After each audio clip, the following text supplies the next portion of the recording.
Hello, and welcome to the weekly Dementia blog. My name is Dr. David Hutchings, and as always, he's being sponsored by SpectraMed. We are continuing our series on what to do after the diagnosis, and I wanted to highlight some of the questions that have been coming in regarding nutritional deficits and swallowing disorders.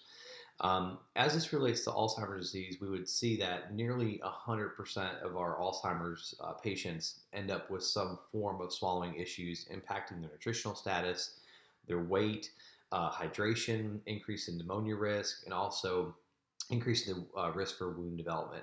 So it is a huge issue with Alzheimer's patients. However, it happens in all forms of dementia, whether it's vascular related, if it's frontotemporal lobe related, and especially Parkinson's related dementias.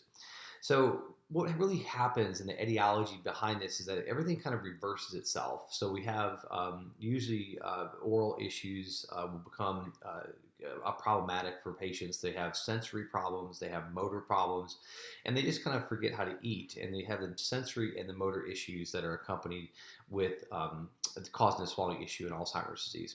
So it's always been a challenge for practitioners to address this and improve nutritional status. And one thing that we have seen in the research I wanted to highlight today is the use of NMES, so neuromuscular electrical stimulation, and surface biofeedback to help treat swallowing disorders in Alzheimer's patients.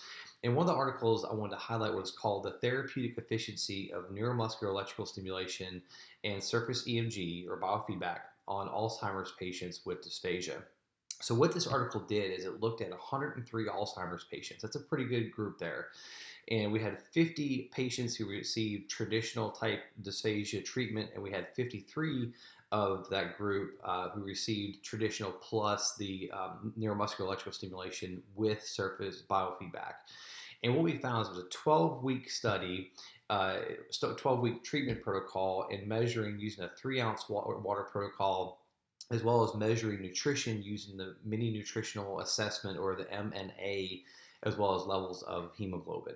And what they concluded in this article, those 53 patients had better swallowing function, they had decreased aspiration pneumonia, they had a shorter course of aspiration pneumonia, and this article concluded that this should be promoted in clinical practice for patients with dysphagia and Alzheimer's disease. So now we finally have a proven treatment protocol that we can use to address something that is impacting almost every one of our dementia patients, that impacts our quality of life, again, puts our patients at a significant risk for weight loss, dehydration, malnutrition, and pneumonia.